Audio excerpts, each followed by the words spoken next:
এক হৃদয় বিদারক অথচ মানবিক ঘটনার সাক্ষী হলো ভারত বাংলাদেশ সীমান্ত।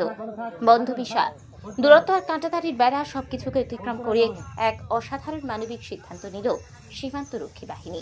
বাংলাদেশে বসবাসরত এক নারী, বহু বছর ধরে মায়ের সঙ্গে দেখা হয়নি। হঠাৎ মায়ের মৃত্যু সংবাদে ভেঙে পড়েন তিনি।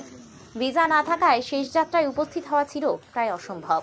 বুক ফাটে কিন্তু মুখ ফোটে না। কিন্তু পরিবারের আকুল আবেদন ও সীমান্ত রক্ষীদের সহানুভূতির ফলে শেষবারের মতো সম্ভব হলো দেখা। একপাশে কান্নায় ভেঙে পড়া কন্যা, অন্য পাশে সাদা কাফনে মোড়া মায়ের নিথর দেহ। ভারতের বিএসএফ ও বাংলাদেশের বিজিবি, দুই দেশের সীমান্তরক্ষী বাহিনীর এই সিদ্ধান্ত আজ মানবতার এক মাইল ফলক। শেষবারের মতো মায়ের মুখে চুমু খেয়ে চোখের জলে বিদায় নিলেন কন্যা। সীমান্তের কাঁটাতার হয়তো ভৌগোলিক, কিন্তু হৃদয়ের বাঁধন ছিঁড়ে ফেরার নয়। আজ সেই কথাই আরো একবার প্রমাণ হলো। হ্যাঁ, সীমান্তের গণ্ডি যত কঠিনই হোক, মানবতা এখনো বেঁচে আছে সীমান্তের বাইরে, হৃদয়ের গভীরে।